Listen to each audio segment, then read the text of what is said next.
Startup Mahakumbh एक मंच है जो स्टार्टअप इनोवेटर्स और उभरते हुए उद्यमियों की दुनिया से हितधारकों को एक साथ लाता है।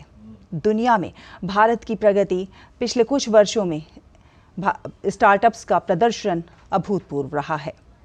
प्रधानमंत्री नरेंद्र मोदी इस प्रदर्शनी का अवलोकन करते हुए आप देख रहे हैं प्रधानमंत्री नरेंद्र मोदी को, जो कि भारत मंडपम में मौजूद हैं और स्टार्टअप से जुड़ी ये जो प्रदर्शनी है उसका अवलोकन कर रहे हैं। देख रहे हैं कि किस प्रकार से स्टार्टअप्स जो हैं आज एक अलग आयाम पर पहुंच रहे हैं। भारत ने बड़ी प्रगति की है पिछले कुछ वर्षों में। स्टार्टअप्स की दिशा में नए नए विचार सामने आए हैं, नए नए व्यूज़ सामने आए हैं और उसने स्टार्टअप्स को एक नया आयाम प्रदान किया है। तापस भट्टाचार्य हमारे सहयोगी संवाददाता फोन लाइन पर हमारे साथ जुड़ गए हैं ज़्यादा जानकारी के साथ। तापस, हम देख रहे हैं कि स्टार्टअप की दुनिया में भारत जिस तरह से अपने पंख फैला रहा है वो अभूतपूर्व है। प्रधानमंत्री नरेंद्र मोदी इस समय भारत मंडपम में मौजूद हैं और स्टार्टअप से जुड़ी जो प्रदर्शनी है उसका अवलोकन कर रहे हैं, जानने की कोशिश कर रहे हैं कि किस तरह से स्टार्टअप्स अलग अलग क्षेत्रों के स्टार्टअप्स जो है बेहद ख़ास, बेहद बेहतरीन करते जा रहे हैं। आपने बहुत सही कहा शैला कि इस वक्त जो है भारत की तरफ पूरी दुनिया की निगाह है, क्योंकि भारत जो है स्टार्टअप इकोसिस्टम में तीसरे नंबर पे है। अगर हम बात करें 2014 से लेकर अब तक की, 2014 में करीब 350 के करीब स्टार्टअप थे और अगर आज की बात करें तो करीब 1,17,000 से ज्यादा स्टार्टअप बन चुके। तो आप सिर्फ देख सकते हैं कि किस तरीके से जो स्टार्टअप की दुनिया में बदलाव देखने को मिला है। तो एक और अहम चीज मैं आपको बताना चाहूंगा कि स्टार्टअप के साथ साथ यूनिकॉर्न में भी एक जमाना था जब भारत में कोई यूनिकॉर्न नहीं था, लेकिन आज इस वक्त भारत में 100 से ज्यादा यूनिकॉर्न्स यानी वो कंपनी जिनकी वैल्यूएशन, जो मार्केट वैल्यूएशन है वो $1 बिलियन से ज्यादा है। तो अगर उस तरीके से बात करें, अगर यहाँ पे अभी आपके सामने जो फोटोज, जो वीडियोस आप देख पा रहे हैं हमारे टीवी में, वो आप दिखा रहे हैं आपको एक ऐसी कंपनी के बारे में, एक डिफेंस ड्रोन मैन्युफैक्चरिंग कंपनी है व्यामिनिक एरोस्पेस करके। ये जो कंपनी है ये हमारे जो सेना के लोग हैं, जो हमारे मिलिट्री इंडस्ट्री है, उनको ड्रोन प्रोवाइड करते हैं। इसलिए ड्रोन प्रोवाइड करते हैं कि अगर कहीं पे आपके जो माइंस होती है, माइंस को कैसे, माइनफील्ड्स है उसको कैसे क्लियर करना है चाहिए, और अगर माइंस क्लियर करके जो एनिमी जो माइंस है वो क्लियर हो, और उसके साथ साथ अगर भारत को कहीं पे माइनफील्ड बिछानी पड़े तो उसको कैसे आप ड्रोन की मदद से और उस ड्रोन को आर्टिफिशियल इंटेलिजेंस के सहारे आप ये सब दिखा सकते हैं। तो ये बहुत अहम चीज है। तो एक तो माइंड क्लियर करना भी दिखाते हैं और उसके साथ साथ माइंड को बिछाना भी आर्टिफिशियल इंटेलिजेंस की मदद से दिखाते हैं। तो एक तो ये है, और आप ऐसे ही बहुत सारे हम देख पा रहे हैं कि जो स्टार्टअप्स है कंटिन्यूसली आ रहे हैं यहाँ पे, नए नए इनोवेशन है, नए नए आइडियाज है। प्रॉब्लम है तो उसका सोल्यूशन है, सोल्यूशन है तो वो भारत के पास है। तो एक तरह से भारत पूरे विश्व में एक अहम भूमिका निभा रहा है। स्टार्टअप ना सिर्फ स्टार्टअप इकोसिस्टम में, बल्कि इन आइडियाज, इनोवेशन को एक अपने चरम पे लेके जाने में।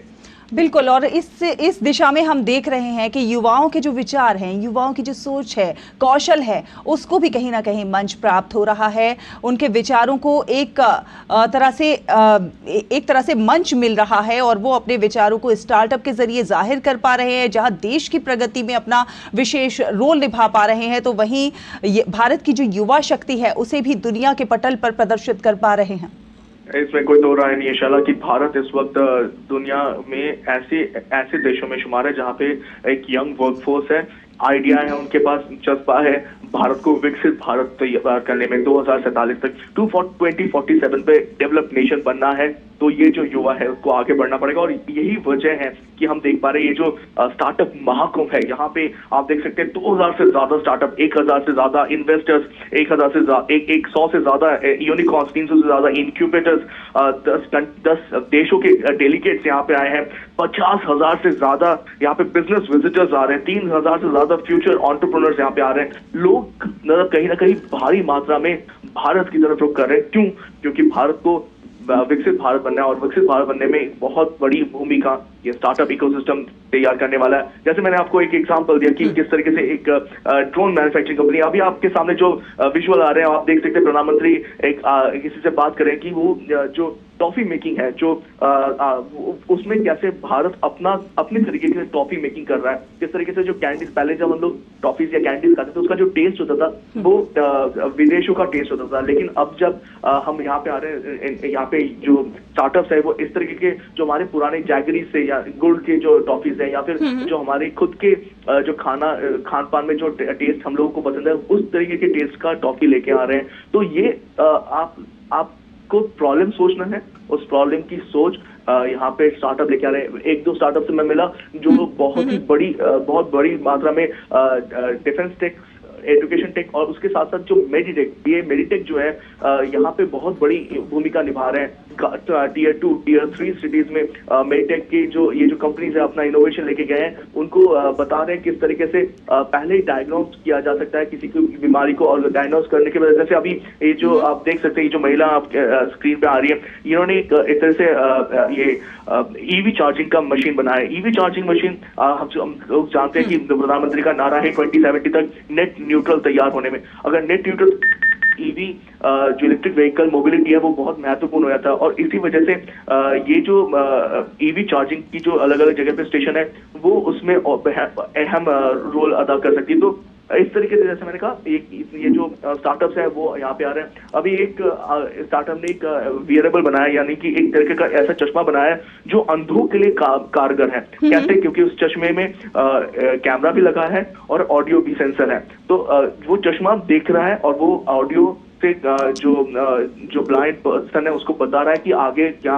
प्रॉब्लम है, क्या रुकावटें हैं, कैसे उसको चलना है, कहाँ पे उसको चलना है। तो आर्टिफिशियल इंटेलिजेंस की मदद से आप कहिए जो पूरा डीप टेक की बदौलत करिए तो देश बदल रहा है, और ये जो स्टार्टअप इकोसिस्टम है ये इसमें बहुत बड़ी भूमिका निभा रहा है। बिल्कुल। और देखिए, भारत कृषि प्रधान देश है, बहुत सारी चीज़ें ऐसी हैं जो हमारी खेती की इतनी महत्वपूर्ण होती हैं, इतने सारे मिलेट्स हैं, उनसे भी तैयार जो प्रोडक्ट्स हैं उन्हें वैश्विक पटल पर तमाम स्टार्टअप्स के जरिए पहुंचाया जा रहा है। बिल्कुल शैला, अभी मैं बोलने ही वाला था, आपने मुझे यहाँ पे बोला तो मैं आपको समझाता हूँ।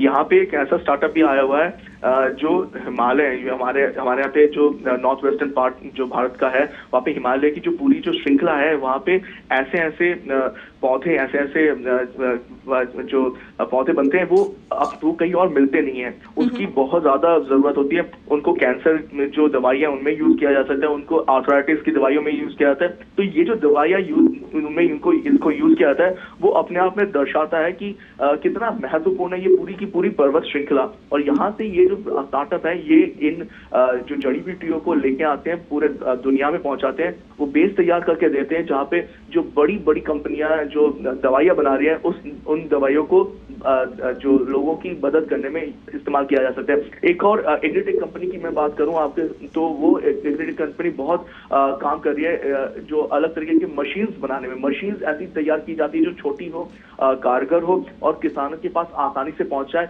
जिससे कि उनको जो प्रॉब्लम होती है हेवी मशीन्स की उससे पार पाया जा सकता है। डीप टेक की बात करें, डीप टेक में भारत बहुत आगे बढ़ा है। हमने देखा है कि किस तरीके से आर्टिफिशियल इंटेलिजेंस की बदौलत, डीप टेक की बदौलत भारत में एक जो अलग तरीके से एक नया स्टार्टअप इकोसिस्टम तैयार हो रहा है। फिनटेक की बात करें, भारत इस वक्त पूरे विश्व में फिनटेक के जो पूरा सेक्टर है उसमें अग्रणी भूमिका निभा रहा है। यूपीआई का ये एनपीसीएल की बात करें, इनमें एक तरह से जो क्रांति आई है वो सच में सराहनीय है। तो भारत ये पूरा जो स्टार्टअप इकोसिस्टम है वहां पे मैंने पहले कहा तीसरा जरूर है वर्ल्ड विश्व में सबसे बड़ा स्टार्टअप इकोसिस्टम, लेकिन इस वक्त जिस तरीके से भारत आगे बढ़ा उसमें कोई दो राय नहीं कि अगले कुछ सालों में भारत इसकी अग्रणी भूमिका निभाएगा। एक बहुत जल्दी आने की उम्मीद है।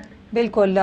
और युवाओं की जो सोच है, युवाओं की सोच को आगे बढ़ाने में, युवाओं के कौशल को निखारने में प्रधानमंत्री नरेंद्र मोदी हमेशा से उनका फोकस रहा है कि युवाओं के कौशल को जो है बल मिले और वो और ज़्यादा से ज़्यादा बेहतर करके दिखाएं। और इस दिशा में प्रधानमंत्री नरेंद्र मोदी लगातार युवाओं को प्रेरित भी करते रहे हैं। हमने देखा है कि कई स्टार्टअप्स ऐसे हैं जो कि कचरे से कंचन बना रहे हैं। जी हाँ, कचरे से ऊर्जा भी तैयार कर रहे हैं। जी बिल्कुल, कचरे से ऊर्जा तैयार करें। और ये आपने अभी जैसे कहा कि एक तरह से लोगों को जॉब मिलती है। पहले कहा कि लोग देखते थे सरकार की तरफ कि क्या आपको सरकारी नौकरी मिलेगी, क्या आपको नौकरी सरकार प्रोवाइड मुहैया करा सकती है कि नहीं, लेकिन अब स्टार्टअप के साथ एक जो एंटरप्रेन्योर है वो खुद एक बिजनेस चला रहा है और लोगों को बता रहा है कि वो उनको ज्वाइन करे, और एक तरह से एक सर्कुलर इकोनॉमी में बहुत बड़ी एक पॉइंट क्लियर किया जा रहा है। जैसे अभी आपके सामने जो शख्स है जो अभी प्रधानमंत्री के साथ बात कर रहा है, जैसे मैंने अभी बताया कि वो वियरेबल चश्मे बना रहे हैं, वो ऐसे चश्मे जो लोग देख नहीं पाते हैं, नेत्रहीन है, उनके लिए एक बहुत बड़ा वरदान साबित हो रहा है, क्योंकि वो जो पहनते वो चश्मे, वो आगे जाएंगे तो उनको उस चश्मे में जो कैमरा लगा हुआ है वो उसको बताता है कि किस तरीके से आगे जाना है। तो ये जो इकोसिस्टम क्रिएट किया जाता है उसमें लोगों की जरूरत पड़ती है, नौकरी मिलती है और इकोनॉमी तैयार होती है। और जैसे मैंने कहा सर्कुलर इकोनॉमी बहुत बड़ी बात होती है, क्योंकि अगर सर्कुलर इकोनॉमी है तो उसको अपने आप चलाया जा सकता है, उसको चलाने के लिए किसी की मदद की जरूरत नहीं है। और स्टार्टअप इकोसिस्टम इस वक्त जिस तरीके से आगे बढ़ रहा है, इसमें कोई दो राय नहीं है कि भारत में नौकरी बढ़ी है, ये वहां पे लोगों को अलग अलग तरीके से समझाया जाता है कि नौकरी, सरकारी नौकरी से ज्यादा अपना खुद का बिजनेस स्टार्ट करें, खुद आगे बढ़े और खुद लोगों को रास्ता दिखाए और प्रेरित करे कि लोग भी आगे उसमें आगे आए। तो ये बहुत बड़ी बात है। और ये जो महाकुंभ है, ये महाकुंभ इसलिए कहा जा रहा है क्योंकि यहाँ पे देश विदेश सब जगह से लोग आ रहे हैं, भारत की तरफ सबकी नजरें हैं, निगाहें हैं, क्योंकि भारत विकसित भारत बनने जा रहा है। 2047 तक 2047 तक ये जो लक्ष्य रखा है ये बहुत ही अहम है, और इसी के चलते भारत के साथ पूरा विश्व आगे चलने के लिए तैयार है। प्रधानमंत्री का नेतृत्व चल रहा है और प्रधानमंत्री के नेतृत्व के सहारे ये पूरा स्टार्टअप इकोसिस्टम तैयार हुआ है पिछले 10 सालों में। अगर आप देखें जैसे मैंने कहा 2014 में देखे 350 स्टार्टअप थे और उसकी संख्या कितनी बढ़ गई है।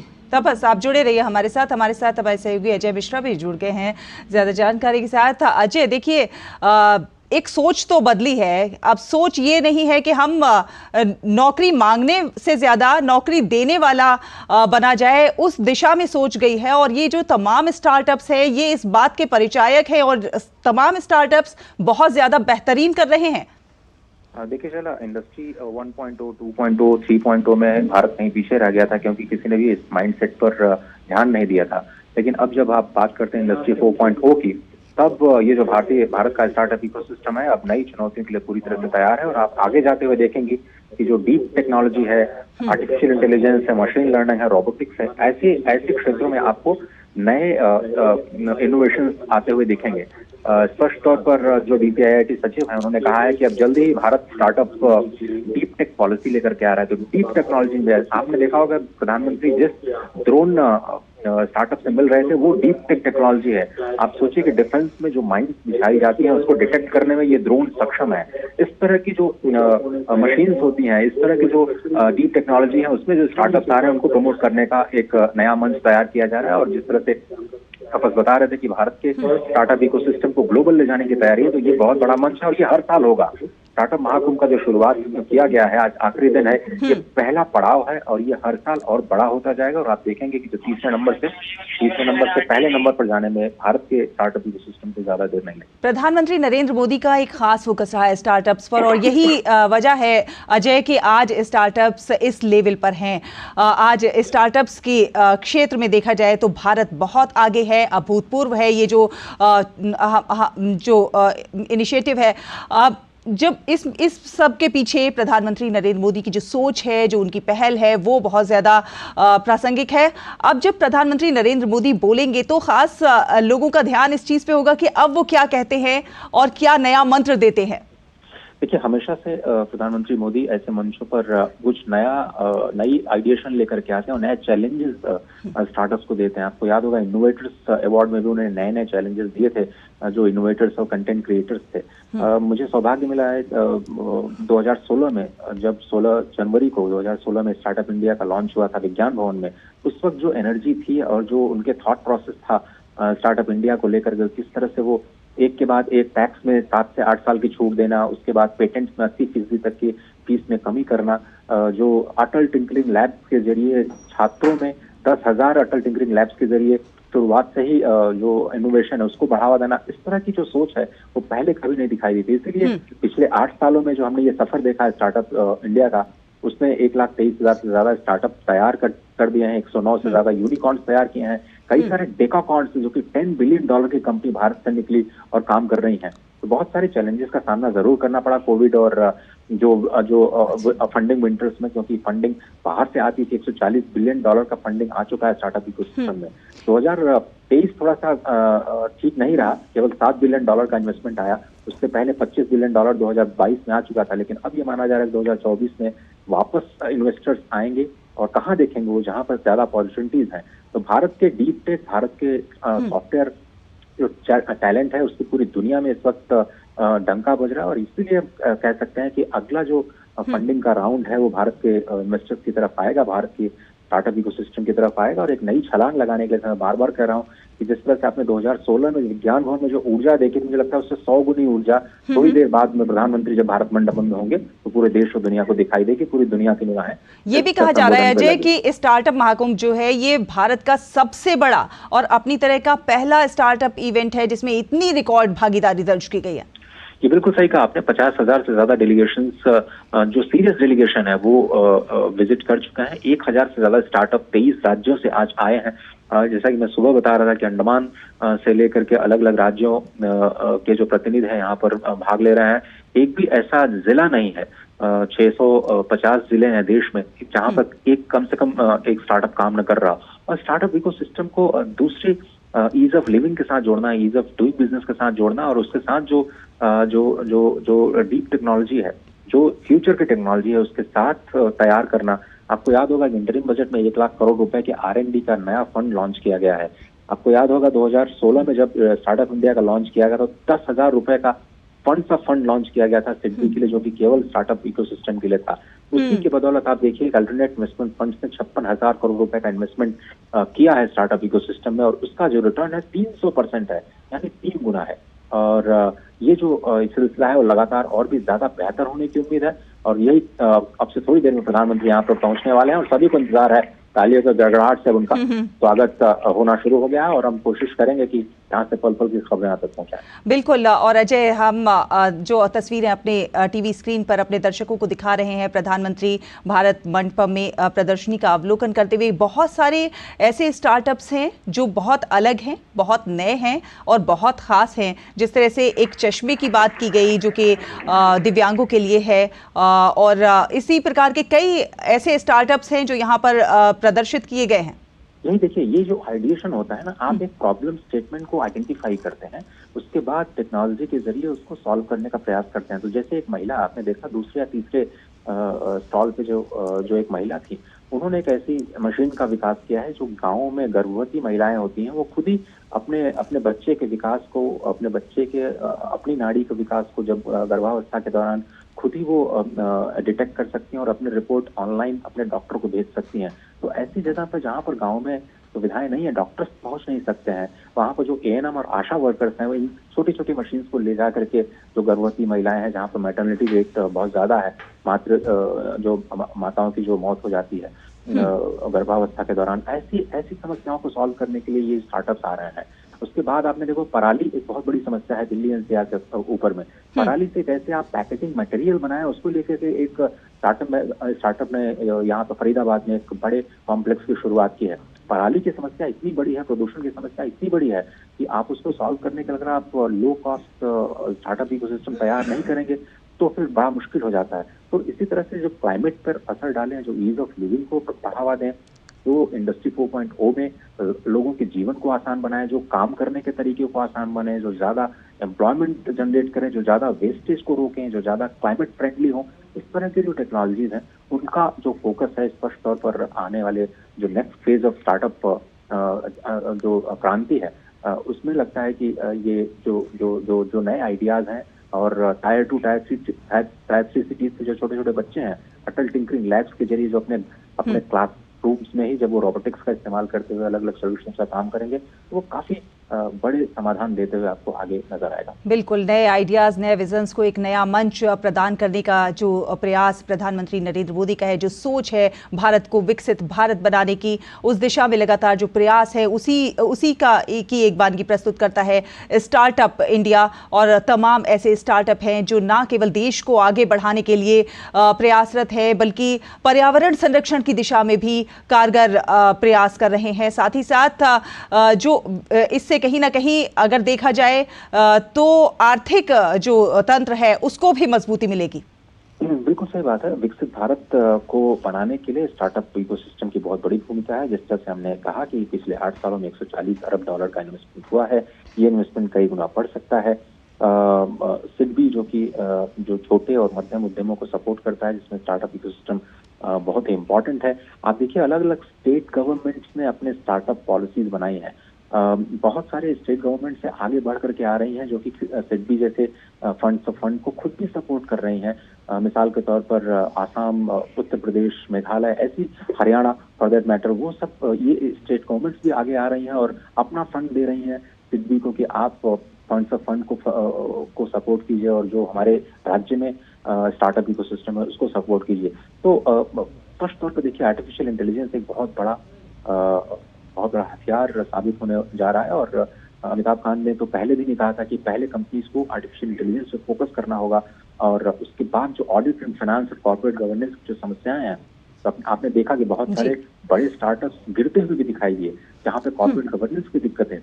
तो ऑडिट कैसे करना है, फाइनेंस को कैसे दुरुस्त करना है, कैसे आप एआई कंपनी को प्रमोट करें, कैसे आप एंटरप्रेन्योर्स बनाने वाले इंस्टीट्यूशंस तैयार करें।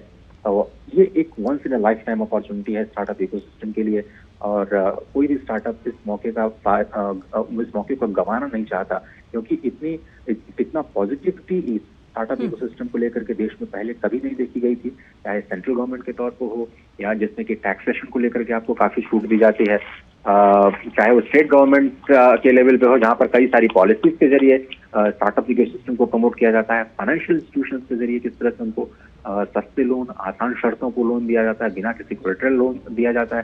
इस तरह का एक इकोसिस्टम आज से पहले नहीं देखा गया, और इसलिए once in a lifetime opportunity है, जिसमें 1,23,000 से ज्यादा रिकॉग्नाइज्ड स्टार्टअप जिसे गंवाना नहीं चाहते। बिल्कुल अजय, आने वाला समय जो है वो एआई का है, और अगर एआई का सदुपयोग किया जाए तो बहुत सारे स्टार्टअप्स इस दिशा में भी बहुत ज्यादा खास कर सकते हैं।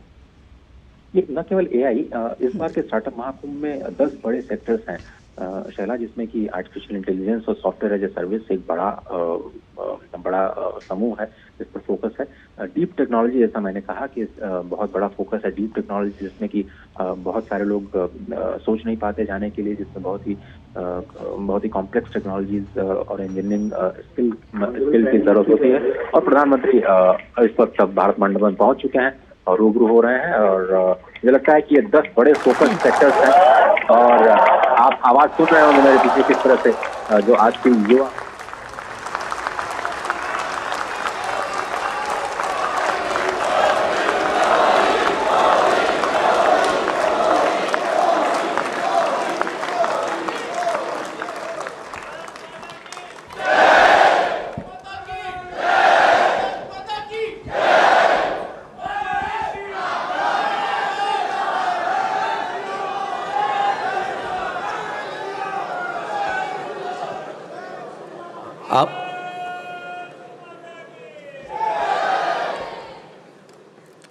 नए भारत, विकसित भारत, सन 2047 तक विश्व गुरु भारत की परिकल्पना को लेकर किए जा रहे प्रयासों के इस महायज्ञ की तैयारी में स्टार्टअप महाकुंभ के समारोह में यहाँ पर उपस्थित हमारे आदरणीय प्रधानमंत्री महोदय, हमारे विभागीय मंत्री महोदय, हमारे विभागीय राज्य मंत्री महोदय, विभागीय राज्य मंत्री महोदया, और देश के विभिन्न राज्यों एवं विदेशों से आए सभी उद्यमी, निवेशक, अंकुरक एवं युवा शक्ति, आप सभी का मैं स्वागत करता हूं।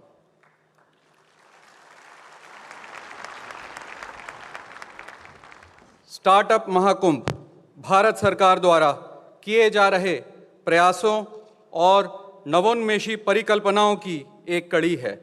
इस महाकुंभ में 3,000 से ज़्यादा स्टार्टअप, 1,000 से ज़्यादा इन्वेस्टर्स, हज़ारों आइडियाज़ और तकरीबन 50,000 से ज़्यादा देशवासी सम्मिलित हुए। आदरणीय महोदय, हमने यहाँ आए हर भारतीय की इच्छाओं और आकांक्षाओं को महसूस किया। हमने भारत की उभरती हुई सोच और शक्ति का दर्शन किया। इस बात में कोई दो राय नहीं कि हमारे आदरणीय प्रधानमंत्री जी की दूरदृष्टि और सतत प्रयास से यह संभव हो पाया है। आप सबसे निवेदन है कि भारत में स्टार्टअप इकोसिस्टम पर बनाई गई एक फिल्म के माध्यम से स्टार्टअप इकोसिस्टम की यात्रा को देखें।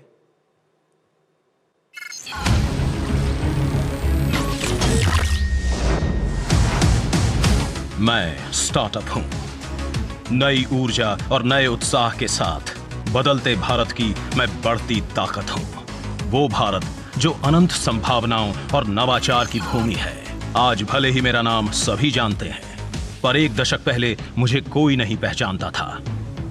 पर आज भारत की रगों में जिद है हर सपने को पूरा करने की, आसमान की बुलंदियों पर पहुंचकर सूरज को भी चुनौती देने की। तभी तो आज देश भर में 1,23,000 स्टार्टअप भारत के सामर्थ्य की कह रहे हैं नवीन कहानी। लगभग 13 लाख नौकरियों और रोजगार के द्वार भी तो खुले हैं। 670 से अधिक जिलों तक मैं पहुंच चुका हूं। युवा शक्ति, नारी शक्ति की मैं मजबूत हुंकार हूं।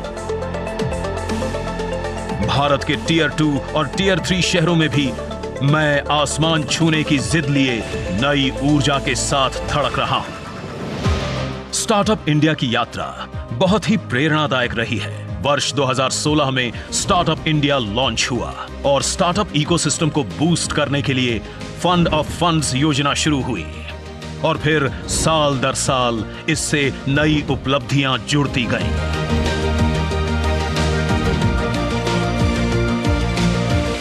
साल 2024 में डिजिटल मैप्स की शुरुआत हुई।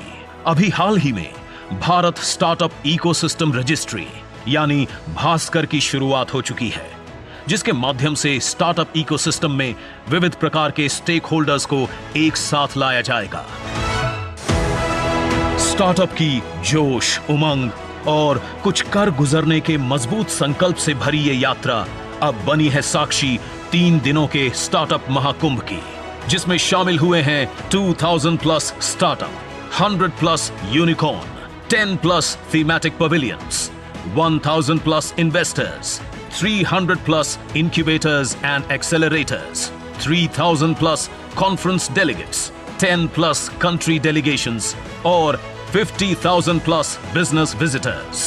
ये अपनी तरह का पहला आयोजन है जिसमें स्टार्टअप, निवेशक, इंक्यूबेटर्स, एक्सेलरेटर्स और कई सेक्टर्स के इंडस्ट्री लीडर्स सहित भारत के पूरे स्टार्टअप इकोसिस्टम को साथ लाया गया, जहां दुनिया ने देखी विकसित भारत की ओर बढ़ रहे भारत की एक और ऊंची छलांग और दुनिया के सबसे बड़े स्टार्टअप इकोसिस्टम बनने की ओर बढ़ रहे भारत का विराट संकल्प।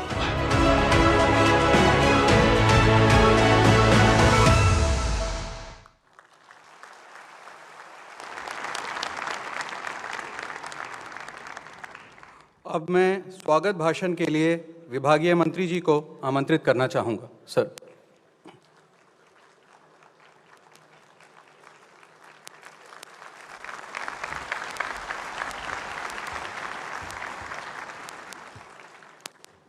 भारत के सम्माननीय, साहसिक, समर्पित और लोकप्रिय प्रधानमंत्री श्रद्धेय श्री नरेंद्र मोदी जी, स्टार्टअप महाकुंभ में आपका तहे दिल से स्वागत है। मेरे लिए बहुत बड़ी सम्मान और सौभाग्य की बात है और हम सब यहाँ उपस्थित आपके कृतज्ञ हैं कि आपने अपने व्यस्त समय में हमें उत्साह देने के लिए, हमें प्रोत्साहित करने के लिए आज यहाँ पर पधार कर हमारा और जोश और हौसला बढ़ाने का बहुत ही मैं कह सकता हूँ हमारे लिए दिल को छूने वाली बात की। आज एक तरीके से मैं क्षमा प्रार्थी भी हूँ उन हजारों विद्यार्थी, हजारों युवा युवतियों का जो आज इस कमरे में हम समा नहीं पाए। ये कमरा भर जाने के बाद नीचे दोनों हमारे पास ऑडिटोरियम है, वो दोनों भर गए और कई सारे हजारों की संख्या में युवा युवती आज आ नहीं पाए। उनके लिए मैं क्षमा प्रार्थी हूँ, उनको बाहर ही रहना पड़ रहा है, वो बाद में एग्जीबिशन का आनंद लेंगे। पर अगली बार और अगले वर्ष के स्टार्टअप महाकुंभ में मुझे लगता है हमें और बड़ी वेन्यू ढूंढने की आवश्यकता अवश्य पड़ने वाली है। माननीय मंत्रीगण, उद्योग और स्टार्टअप इकोसिस्टम के महानुभाव, सभी इंक्यूबेटर्स और एक्सेलरेटर्स के प्रतिनिधि और देश के भविष्य को आकार देने वाले हमारे प्रिय फ्यूचर एंटरप्रेन्योर्स, आप सबका स्वागत है। स्टार्टअप महाकुंभ भारत के innovative brilliance, can do spirit और प्रभाव करने की प्रबल इच्छा शक्ति का एक प्रतीक है। 21वीं सदी स्टार्टअप्स की सदी है और स्टार्टअप्स इसे भारत की सदी बनाएगा, ये मेरा पक्का विश्वास है। माननीय अटल बिहारी वाजपेयी जी ने जय जवान जय किसान के साथ जय विज्ञान को जोड़ा और माननीय प्रधानमंत्री जी श्री नरेंद्र मोदी जी ने इसमें जय अनुसंधान को जोड़कर इनोवेशन की भूमिका को सेंटर स्टेज देने का काम किया। इस वर्ष अभी तक 1 लाख से अधिक पेटेंट्स ग्रांट किए जा चुके हैं। भारत अकेले में 1 लाख से अधिक पेटेंट्स, लगभग आधे पेटेंट्स भारत के हैं, भारत में जिसका नवाचार हुआ है। और अब भारत आईपीआर में विश्व की टॉप 5 कंट्रीज में से एक बन रहा है। इसका प्रभाव ग्लोबल इनोवेशन इंडेक्स में भारत के बढ़ते हुए कदम भी दर्शाता है। आप भारत को आत्मनिर्भर बनाने में इनोवेशन को सबसे मजबूत स्तंभ मानते हैं और एंटरप्रेन्योर्स को नेशन बिल्डर्स और चेंज मेकर्स के रूप में देखते हैं। आपके विकसित भारत के संकल्प की यात्रा में स्टार्टअप्स एक महत्वपूर्ण भूमिका निभा रहे हैं। मैं धन्यवाद करना चाहूँगा हमारे सभी ऑर्गेनाइजिंग टीम के मेंबर्स का, विशेषकर एसोचैम, नैस्कॉम, देश भर से आए इनक्यूबेटर्स, एक्सेलरेटर्स, निवेशक, उद्योजक और सभी स्टूडेंट्स का, जिनकी कड़ी मेहनत से इतने कम समय में इतने बड़े स्तर पर शायद दुनिया में first of its kind global event का आयोजन संभव हो पाया।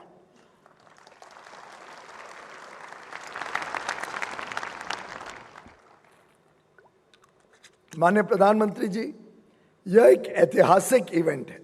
सही मायने में स्टार्टअप्स का एक महाकुंभ है और भारत के एक ग्लोबल इनोवेशन हब के रूप में उभरने का प्रमाण है। इस इवेंट में नए भारत की युवा की जो एनर्जी है, जो वाइब्रेंसी है और जो जोश है, वो देखकर प्रसन्न हो जाता है दिल, उत्साहित हो जाता है मन और विश्वास और प्रबल हो जाता है कि भारत का भविष्य आप सबके हाथों में सुरक्षित है। एंटरप्रेन्योर्स की एक नई जनरेशन का स्वागत करते हुए आज हम फ्यूचर एंटरप्रेन्योर्स डे भी सेलिब्रेट कर रहे हैं और इस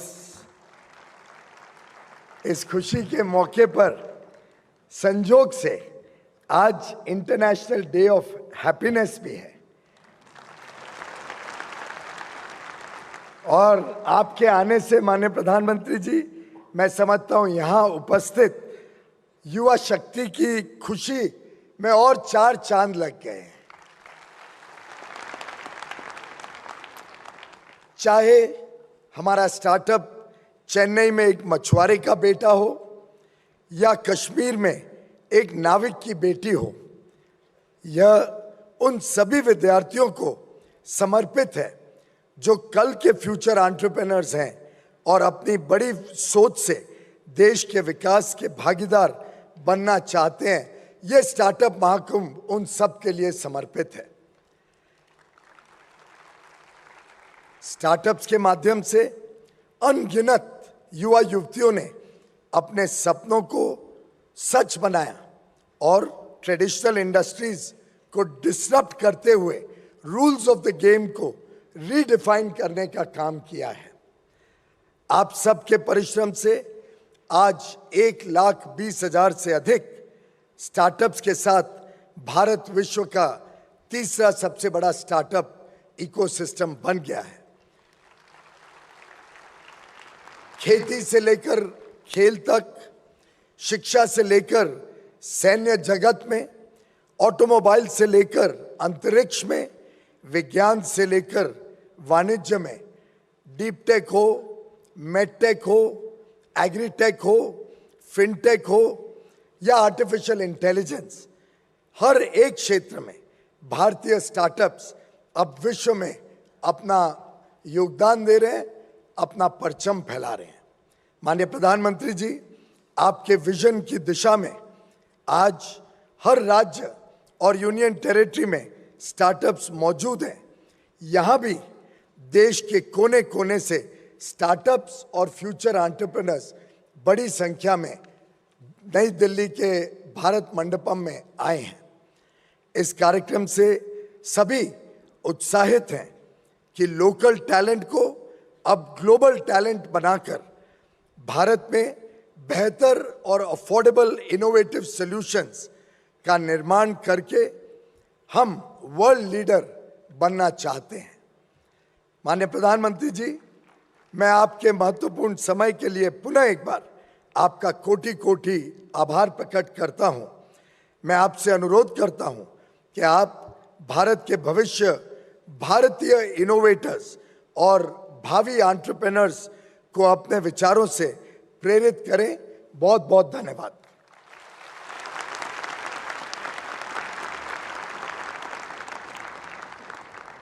आदरणीय मंत्री महोदय, सादर धन्यवाद। अब मैं इस स्टार्टअप महाकुंभ के प्रणेता, हमारे मार्गदर्शक एवं भारत के यशस्वी प्रधानमंत्री जी को स्टेज पर बुलाना चाहूँगा ताकि आदरणीय प्रधानमंत्री जी अपने आशीर्वचनों से हमें अनुग्रहित करें।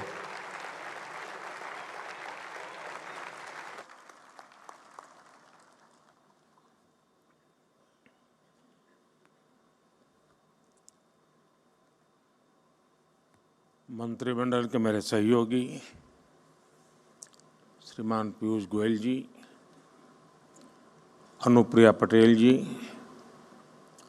सोम प्रकाश जी, अन्य महानुभाव और देश भर से हमारे साथ जुड़े हुए स्टार्टअप इकोसिस्टम के सभी साथी, आप सबको स्टार्टअप महाकुंभ की बहुत बहुत शुभकामनाएं।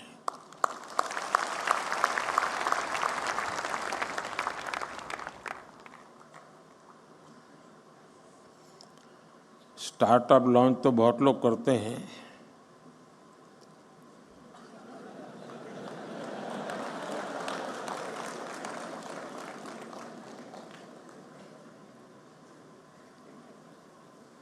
और पॉलिटिक्स में तो ज़्यादा।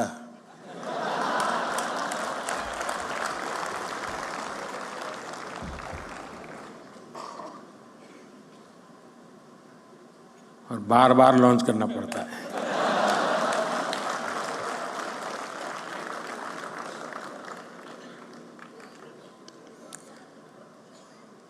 आप में उनमें फर्क ये है कि आप लोग प्रयोगशील होते हैं। एक अगर लॉन्च नहीं हुआ तो तुरंत दूसरे पर चले जाते हैं।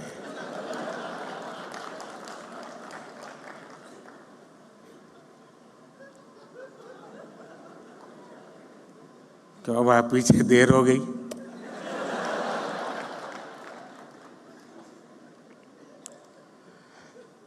साथियों, आज जब देश 2047 के विकसित भारत के रोड मैप पर काम कर रहा है।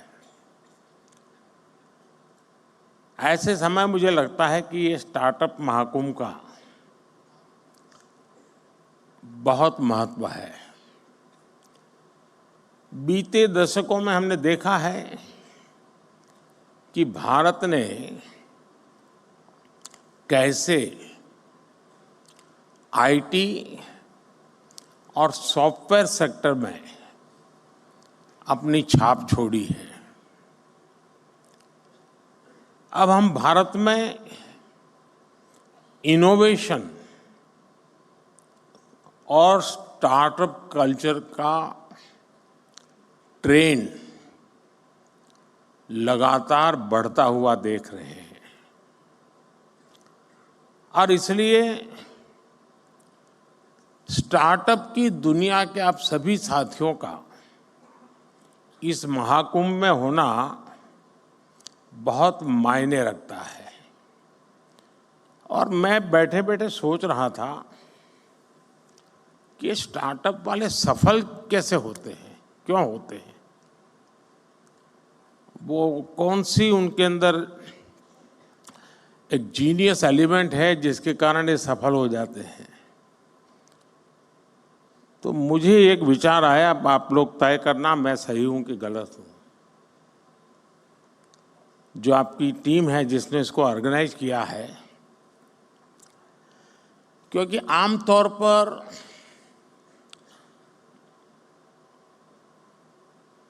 सार्वजनिक जीवन में, उद्योग जगत, व्यापार जगत में कोई भी निर्णय होता है तो उसका संबंध सरकार से होता ही है। और जब सरकार से होता है तो फिर थोड़ा 5 साल का टाइम टेबल रहता है।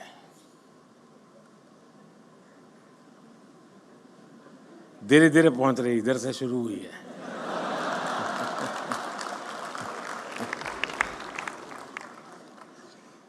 और इसलिए आमतौर पर जो व्यापारी मन होता है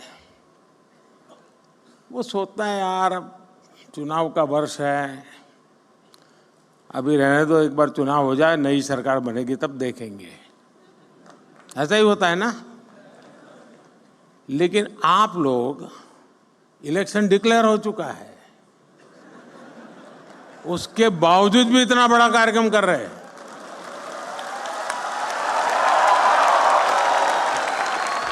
इसका मतलब ये है कि आपको पता है अगले 5 साल क्या होने वाला है।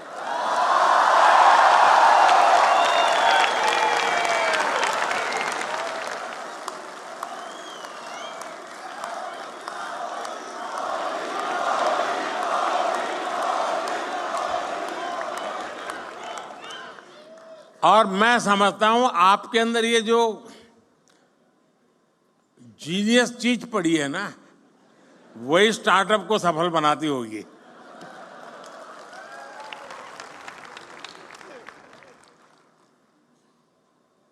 यहां investors, incubators, academicians, researchers, industry members, यानी एक प्रकार से सच्चे अर्थ में ये महाकुंभ है।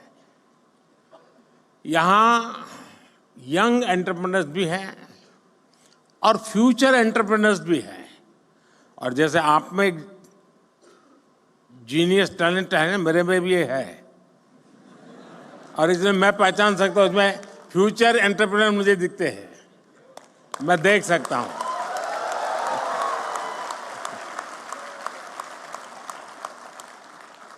ऐसे में ये एनर्जी, ये वाइब वाकई अद्भुत है।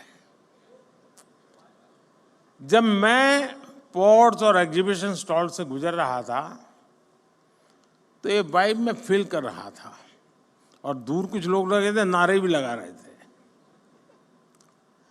और हर कोई अपने इनोवेशन को बड़े गर्व के साथ दिखा रहा था।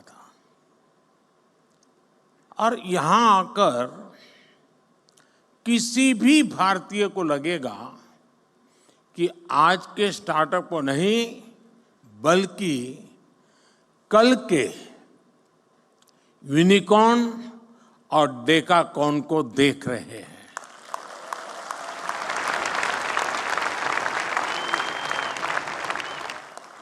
साथियों, भारत आज अगर ग्लोबल स्टार्टअप स्पेस के लिए नई उम्मीद, नई ताकत बनकर उभरा है, तो इसके पीछे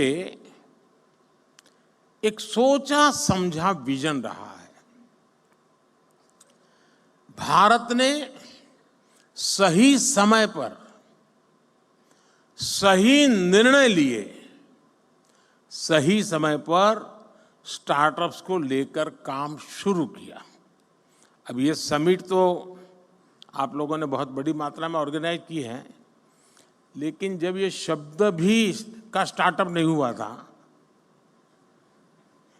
उस समय मैंने एक समिट की थी विज्ञान भवन में।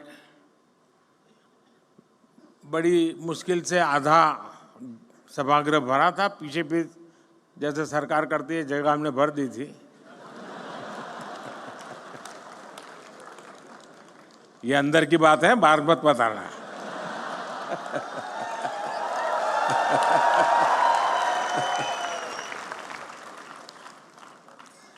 और उस समय देश में जो नए नए कुछ नौजवान, और मैंने startup India, stand up India इसको लॉन्च करने की दिशा में मेरा प्रयास था। और मैं चाहता था कि उसको मैं एक आकर्षण पैदा करूं, यूथ में एक मैसेजिंग करूं। तो कुछ लोगों ने जो इनिशिएटिव लिए थे उनको खोजा देश भर में, भाई कोई कोने में कोई करता है तो जरा देखो। और मैंने 5-7 लोगों को बुलाया था कि जरा भाई आप भी वहाँ भाषण कीजिए, मेरी कोई सुनेगा नहीं। अब सुनते हैं। मैं उस समय बात कर रहा हूँ। तो मुझे बराबर याद है उस फंक्शन में एक बेटी ने अपना अनुभव सुनाया, शायद यहाँ बैठी भी हो, मुझे मालूम नहीं है। और उसने, वो मूल बंगाली है और माँ बाप ने काफ़ी पढ़ा लिख करके उसको तैयार किया। उसने अपना अनुभव बताया। उसने कहा, मैं, उनकी माता पिता भी पढ़े लिखे हैं। तो बोले मैं घर गई तो मेरी माँ ने पूछा, क्या कर रही हो बेटा, आप काफ़ी पढ़ लिख के आई थी। तो उसने कहा कि मैं स्टार्टअप शुरू करने जा रही हूँ। तो उसकी माँ ने कहा, वो बंगाली थे, सर्वनाश।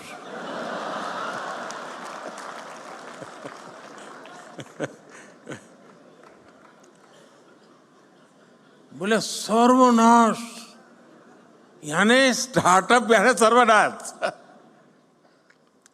वहां से शुरू हुई यात्रा, इसका एक सैंपल यहां नजर आ रहा है।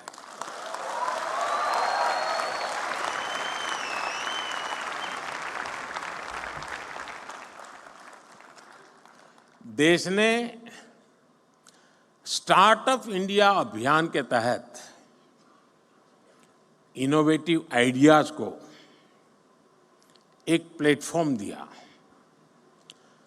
उनको फंडिंग के सोर्स से कनेक्ट किया, एजुकेशनल इंस्टीट्यूशंस में इंक्यूबेटर स्थापित करने का अभियान भी चलाया। हमने बिल्कुल उसका बालवाटिका शुरू की, अटल टिंकरिंग लैब, जैसे एजुकेशन में सबसे शुरू होता है ना केजी का, वैसा ही हमने शुरू किया। और इससे फिर एक स्टेज आकर गया, इंक्यूबेशन सेंटर बनते गए। टियर 2, टियर 3 शहरों के नौजवानों के लिए भी अपने आइडियाज को इंक्यूबेट करने की सुविधा मिलने लगी। आज पूरा देश गर्व से कह सकता है कि हमारा स्टार्टअप इकोसिस्टम सिर्फ बड़े मेट्रो शहर तक सीमित नहीं है। और अभी छोटी सी फिल्म में भी दिखाया गया, ये देश के 600 से अधिक जिलों तक पहुंच चुका है। इसका मतलब है ये एक सामाजिक कल्चर बन गया है और जब कोई सामाजिक कल्चर बन जाए तो फिर उसको रुकने का कोई कारण ही नहीं होता है, वो नई नई ऊंचाइयों को प्राप्त करता ही करता जाता है। भारत की स्टार्टअप क्रांति का नेतृत्व आज देश के छोटे शहरों के युवा कर रहे हैं। कुछ लोग सोचते हैं कि हमारे स्टार्टअप सिर्फ टैक्स स्पेस तक ही सीमित है, लेकिन मुझे खुशी है कि आज agriculture, textile, medicine, transport, space, even मैंने देखा योगा में स्टार्टअप शुरू हुए हैं। आयुर्वेद में स्टार्टअप शुरू हुआ है, और एक दो नहीं, मैं थोड़ा मैं रुचि लेता हूं तो देखता रहता हूं।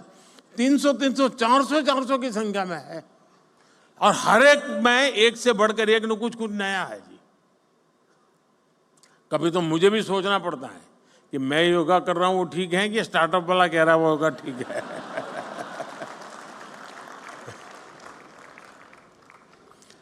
साथियों, स्पेस जैसे सेक्टर में जो कि हमने अभी कुछ ही समय पहले ओपन अप किया, पहले तो सरकार में जैसा स्वभाव रहता है जंजीरें बांध देना, और मेरी पूरी ताकत जंजीरें तोड़ने में लगी रहती है। स्पेस में 50 से अधिक सेक्टर्स में भारत के स्टार्टअप बहुत अच्छा काम कर रहे हैं, और ऑलरेडी हमारे स्टार्टअप स्पेस शटल लॉन्च करने लगे हैं जी, इतने कम समय में। साथियों, भारत की युवा शक्ति का सामर्थ्य आज पूरी दुनिया देख रही है। इस सामर्थ्य पर भरोसा करते हुए देश ने स्टार्टअप इकोसिस्टम निर्माण करने की तरफ अनेक कदम उठाए हैं। शुरुआत में इस प्रयास पर भरोसा करने वाले बहुत कम थे, जैसा मैंने प्रारंभ में कहा।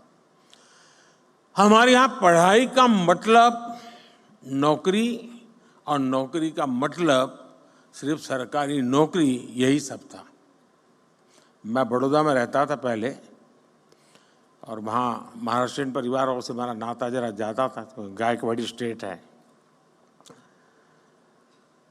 तो हमारे कुछ साथी बड़े मजाकिया स्वभाव से कहते थे, अगर बेटी बड़ी हुई, शादी तय करनी है, तो घर में चर्चा क्या होती है? बोले मूला फाल छाना है, अरे बेटा बहुत अच्छा है, फिर क्या सरकारी नौकरी है, बस तो अब बेटी शादी होने के लिए योग्य हो गया। आज पूरी सोच बदल गई है। कोई बिजनेस की बात करना था तो पहले आइडिया की नहीं, दिमाग यही है यार, करना तो है लेकिन पैसे कहां से लाऊं। शुरुआत की चिंता उसकी पैसों से रहती थी। जिसके पास पैसा है वही बिजनेस कर सकता है, ये हमारे यहां धारणा बन चुकी थी। ये स्टार्टअप इकोसिस्टम ने उस साइकिल को तोड़ दिया है जी। और देश में जो रिवॉल्यूशन आता है ना, ऐसी चीजों से आता है। देश के नौजवानों ने जॉब सीकर से ज्यादा जॉब क्रिएटर बनने का रास्ता चुना है। और फिर जब देश ने स्टार्टअप इंडिया अभियान शुरू किया तो देश के युवाओं ने दिखा दिया कि वो क्या कुछ कर सकते हैं। आज भारत दुनिया का तीसरा बड़ा स्टार्टअप इकोसिस्टम है। 2014 में जहां देश में कुछ 100 स्टार्टअप भी नहीं थे, आज भारत में करीब 1.25 लाख रजिस्टर्ड स्टार्टअप्स हैं, और इनसे करीब 12 लाख नौजवान सीधे तौर पर जुड़े हुए हैं। हमारे पास 110 से ज्यादा यूनिकॉर्न्स हैं। हमारे स्टार्टअप्स ने लगभग 12,000 पैटेंट्स फाइल किए हैं। और बहुत सारे स्टार्टअप ऐसे हैं जो अभी तक वो पेटेंट के महत्व नहीं समझे हैं। मैं अभी भी मिल के आया, मैंने पहला ही पूछा, मैंने कहा पेटेंट हुआ गया? नहीं, बोले प्रोसेस में है। मेरा आप सबसे आग्रह है उस काम को साथ साथ चालू ही कर दीजिए, क्योंकि आज दुनिया इतनी तेजी से बदल रही है, पता नहीं कौन कहाँ हाथ मार ले।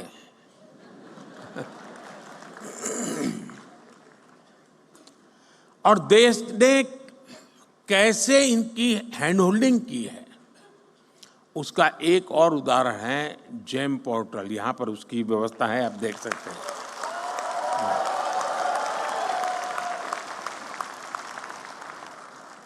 आज ये स्टार्टअप सिर्फ जेम पोर्टल पर ही करीब 20,000 करोड़ रुपए से ज्यादा का कारोबार कर चुके हैं। यानी सरकार ने एक प्लेटफॉर्म बनाया, आप वहां पहुंचे और इतने कम समय में 20-22 साल की आयु के नौजवान 20,000 करोड़ का कारोबार कर ले एक प्लेटफॉर्म पर, ये बहुत बड़ी बात है जी। आप सभी इस बात के गवाह हैं कि आज का युवा अब डॉक्टर, इंजीनियर के साथ साथ एक इनोवेटर बनने का सपना, अपने स्टार्टअप का सपना भी देखने लगा है। ये मैं समझता हूं उसके पास जो टैलेंट है या जो उसकी ट्रेनिंग है, स्टार्टअप के माध्यम से वो एक नए क्षेत्र में प्रवेश कर रहा है।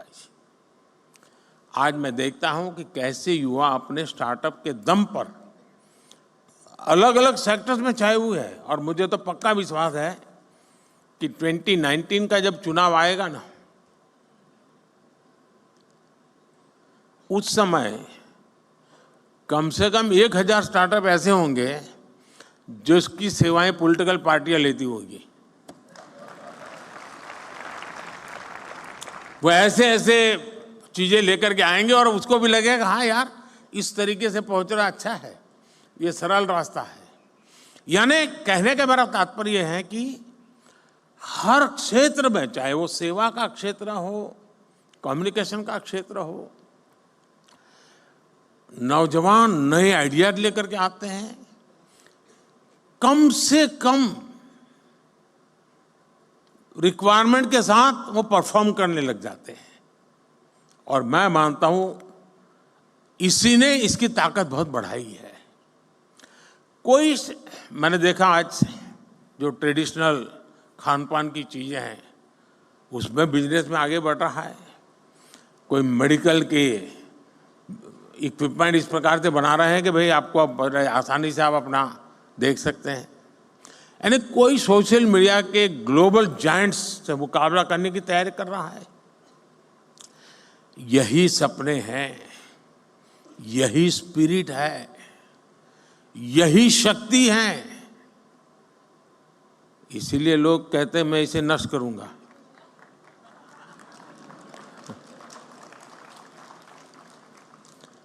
एक तरह से मैं कह सकता हूं कि कुछ वर्ष पहले देश ने पॉलिसी प्लेटफॉर्म पर जो स्टार्टअप लॉन्च किया था, वो सफलता की नई ऊंचाइयों को छू रहा है। साथियों, स्टार्टअप्स को देश के डिजिटल इंडिया अभियान से जो मदद मिली है, और मैं मानता हूं कि यूनिवर्सिटीज ने इसे केस स्टडी के रूप में स्टडी करना चाहिए। वो अपने आप में एक बहुत बड़ा इंस्पिरेशन है। हमारे फिनटेक स्टार्टअप्स को यूपीआई से बहुत बड़ी मदद मिली है। भारत में ऐसे इनोवेटिव प्रोडक्ट्स और सर्विसेज तैयार हुई हैं जिससे देश के हर कोने में डिजिटल सुविधाओं का विस्तार हुआ है। और साथियों, आपको अंदाज नहीं है कि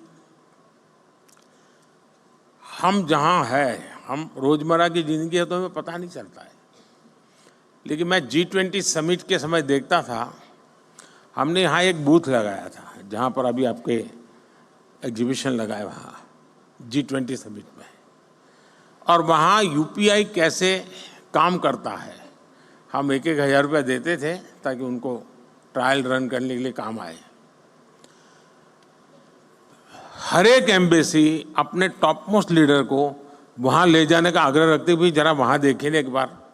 यानी वहाँ लाइन लगी रही थी बड़े बड़े नेताओं की कि यूपीआई है क्या, काम कैसे करता है, और उनके लिए बड़ा अजूबा था। हमारे यहाँ गांव में सब्जी वाला भी बड़े आराम से कर लेता है।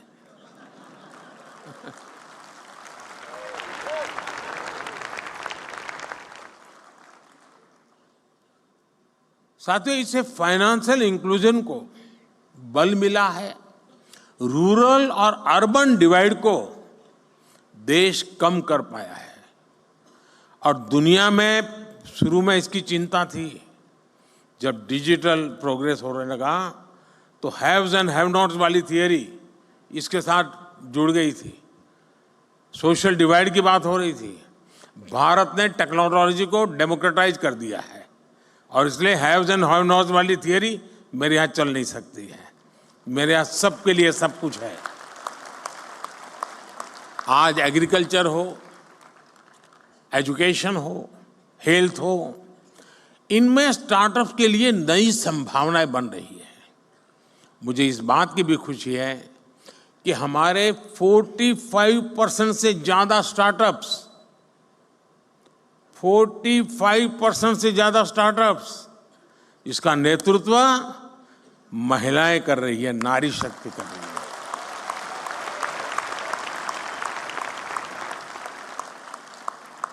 इस ताकत का कोई अंदाज नहीं लगा सकता जी। ये पूरा एडिशनल बेनिफिट है देश को। हमारी बेटियां कटिंग एज इनोवेशन से देश की समृद्धि की तरफ ले जा रही है जी। साथियों, इनोवेशन का एक कल्चर विकसित भारत के निर्माण के लिए नहीं बल्कि पूरी दुनिया के बेहतर भविष्य के लिए भी बहुत जरूरी है। और मैं बहुत जिम्मेवारी के साथ कहता हूं, विश्व के बेहतर भविष्य की बात मैं कर रहा हूं और मेरी ताकत पर नहीं, आपके सामर्थ्य पर मेरा भरोसा है।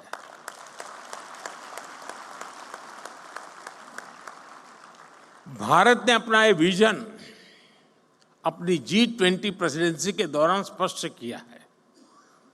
इसी प्रीमाइसिस में G20 समिट हुई। विश्व के सभी बड़े नेता कोविड के बाहर दुनिया को कहां ले जाना इसके लिए खड़े बैठे थे और इसी मंडप पे मेरा देश का यंग माइंड बैठा है जो 2047 तक जाने का रास्ता तय करने वाला है।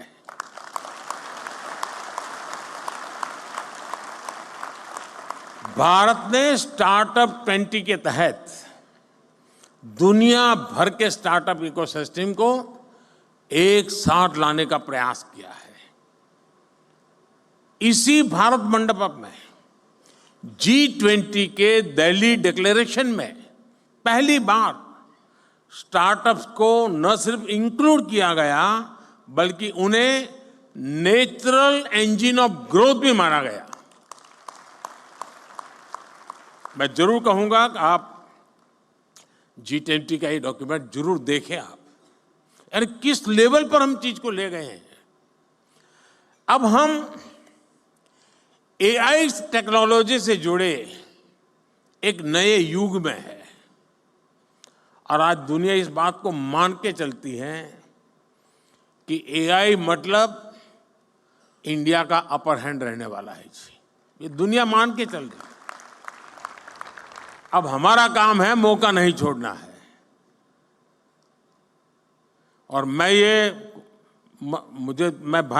काफी मदद ले रहा हूं ये AI की आजकल, क्योंकि मुझे मालूम है मुझे इलेक्शन कैंपेन में लैंग्वेज की सीमाएं आती है तो मैं AI की मदद से तमिल में भी मेरी बात पहुंचा रहा हूं, तेलुगु में पहुंचा रहा हूं, उड़िया में पहुंचा रहा हूं। तो आप जैसे नौजवान ये काम करते हैं तो मेरा भी काम हो जाता है। पहले मैं देख रहा था कोई मुझे मिलता था तो एक जमाना था पहले ऑटोग्राफ मांगते थे, धीरे धीरे फोटोग्राफ मांगने लगे, अब सेल्फी मांगने लगे, अब तीनों मांग रहे हैं, सेल्फी चाहिए, फोटोग्राफ चाहिए, ऑटोग्राफ चाहिए। अब करें क्या? तो मैंने एआई वाली मदद ले ली। मैंने अपने नमो ऐप पर एक व्यवस्था खड़ी कर दी। अगर मैं यहाँ से गुजर रहा हूँ और कहीं पर एक कोने पर आपका आधा चेहरा भी आ गया तो एआई की मदद से आप निकाल सकते हैं, मोदी के साथ मैं खड़ा हूँ।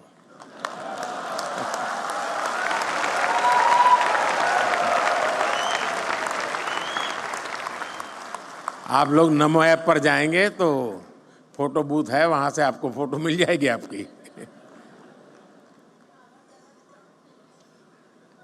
जरूर आया होगा, मैं यहां से गुजरा हूं तो।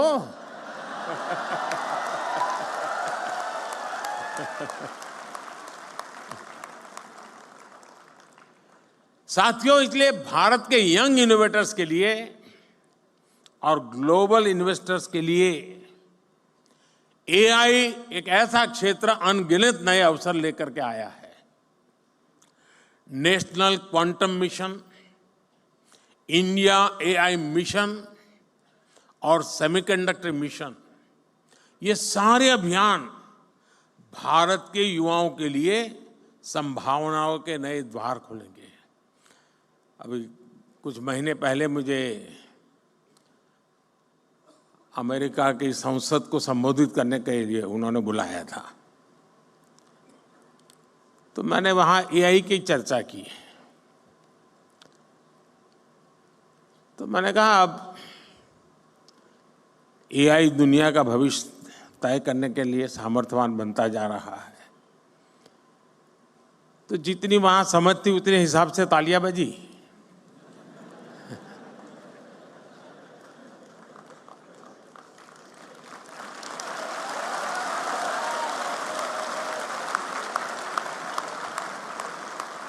फिर मैंने कहा कि मेरा एआई का मतलब है अमेरिका इंडिया।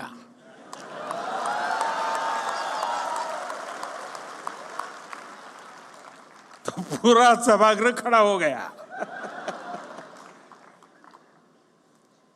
साथियों, लेकिन ये तो मैंने वहां पॉलिटिकल संदर्भ में कहा, लेकिन आज मैं जरूर मानता हूं कि एआई का सामर्थ्य, इसका नेतृत्व भारत के हाथ में ही रहेगा और रहना भी चाहिए।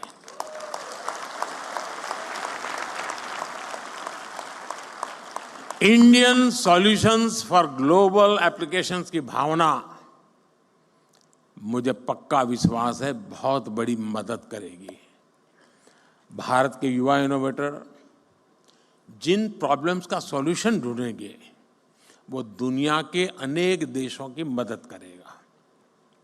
मैं पिछले दिनों को एक प्रयोग करता रहता हूं। मैं दुनिया के कई देशों के साथ हमारे देश के बच्चों के हैकाथॉन करवाता हूं। 30-40 घंटे ये बच्चे ऑनलाइन जुड़ करके हैकाथॉन करते हैं। मिक्स टीम बनती है, जैसे मानो सिंगापुर इंडिया है तो सिंगापुर के बच्चे, इंडिया के बच्चे साथ में प्रॉब्लम सॉल्व करते हैं। मैंने देखा है कि भारत के बच्चों के साथ हैकाथॉन करने के लिए दुनिया में बहुत बड़ा आकर्षण पैदा हुआ है। फिर मैं उनको कहता हूं, यार तुम जमोगे नहीं उनके साथ? बोले साहब जमेंगे नहीं, लेकिन सीखेंगे तो।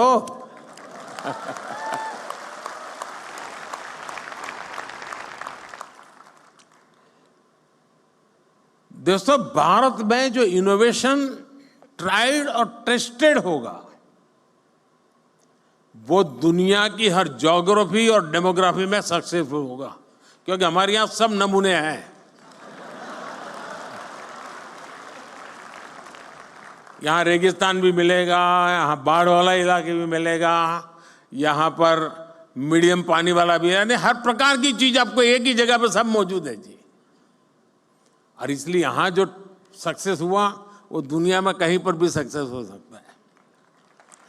साथियों, भारत लगातार इस विषय में फॉरवर्ड प्लानिंग करते हुए चल रहा है।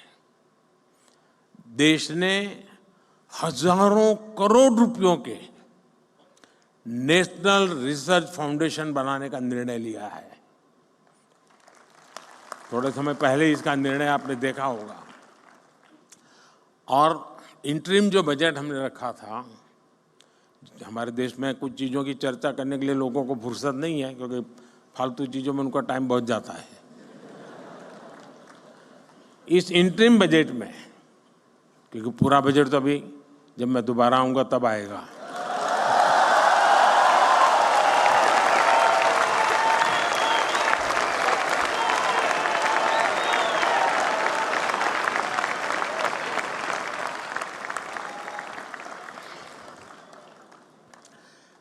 इस इंटरिम बजट में एक बहुत बड़ा निर्णय हुआ है और मैं चाहता हूं कि देश के हर नौजवान को पता होना चाहिए।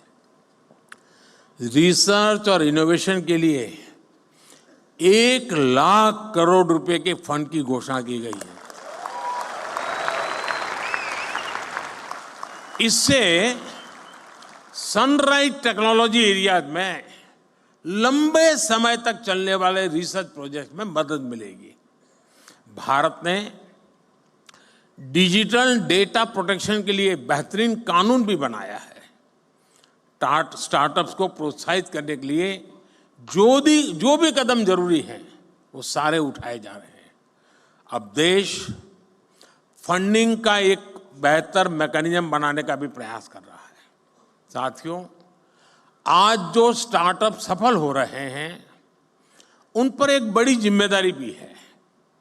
आपको ये तो ध्यान रखना ही है कि आपके आइडिया पर किसी ने भरोसा किया है, तभी आप यहां पहुंचे हैं। इसलिए आपको भी एक नए आइडिया को सपोर्ट करना चाहिए। कोई तो था जिसने आपका हाथ पकड़ा था, आप भी किसी का हाथ पकड़िए। क्या आप किसी एजुकेशनल इंस्टीट्यूट में युवाओं को प्रेरित करने के लिए मेंटर के रूप में जा नहीं सकते? मान लीजिए आपने 10 टिंकरिंग लैब ले लिए, जाएंगे उन बच्चों से बातें करेंगे, आपके आइडिया उनके आइडिया चर्चा करेंगे, इंक्यूबेशन सेंटर पर जाएंगे, 1 घंटा दीजिए, आधा घंटा दीजिए, मैं रुपये पैसे देने की बात नहीं कर रहा हूं। देश की नई पीढ़ी से मिलिए दोस्तों, मजा आ जाएगा।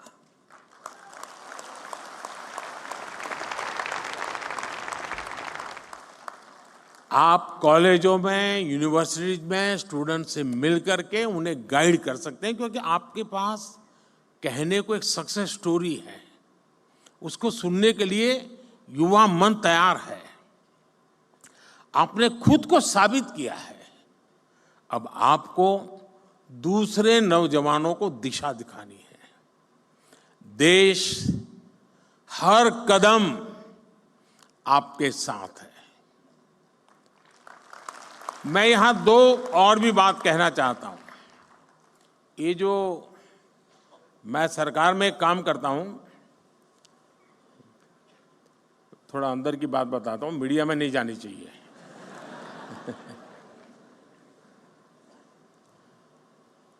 मैंने सरकार में एक बार कहा आकर के, नया नया यहाँ आया था दिल्ली, यहाँ का कल्चर का ज़्यादा पता नहीं था मुझे, मैं बाहर का व्यक्ति था।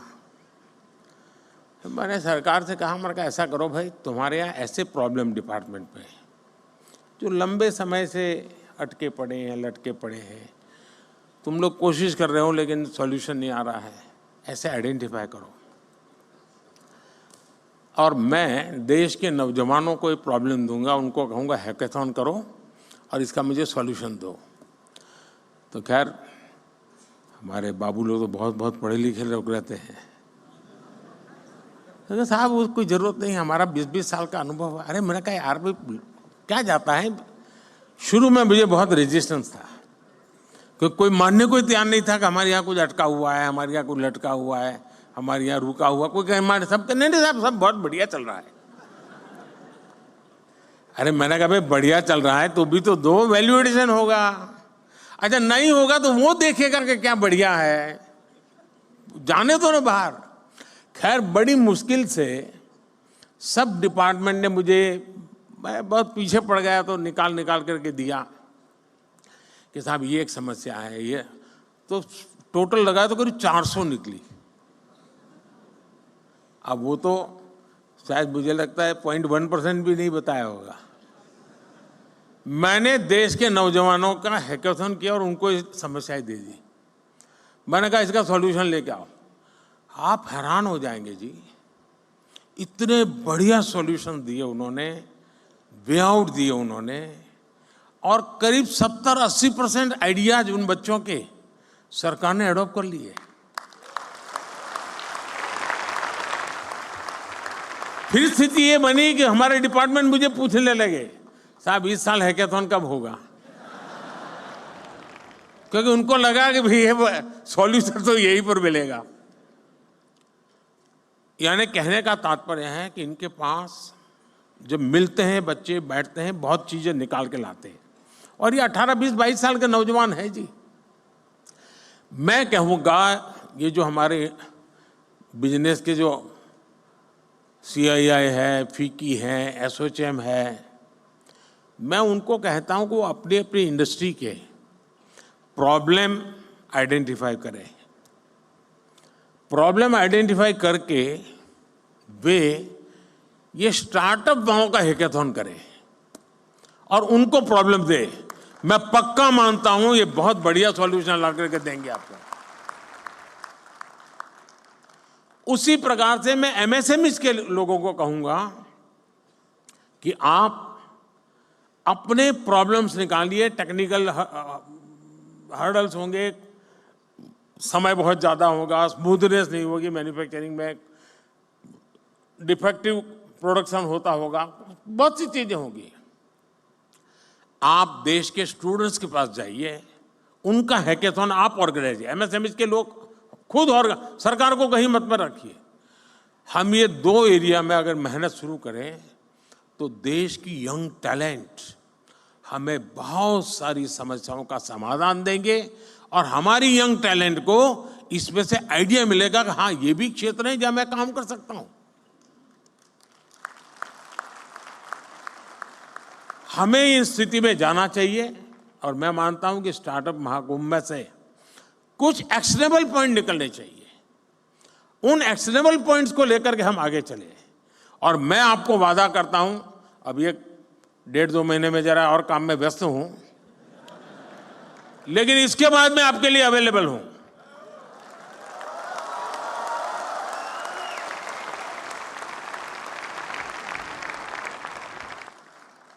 मैं यही चाहूंगा कि आप आगे बढ़े, नए स्टार्टअप बनाएं, खुद की भी मदद करें, दूसरों की मदद करें। आप इनोवेशन जारी रखें, इनोवेटर्स को अपना सहयोग जारी रखें। आपके एस्पिरेशंस ही भारत के एस्पिरेशंस है। भारत को 11वें नंबर से 5वें नंबर की इकोनॉमी बना दिया और इसमें बहुत बड़ी भूमिका मेरे देश के नौजवानों की है, आपकी है। अब भारत को, और मैंने हिंदुस्तान को गारंटी दी है कि मेरे तीसरे टर्म में मैं देश को दुनिया की तीसरी इकोनॉमी बना करके रहूंगा।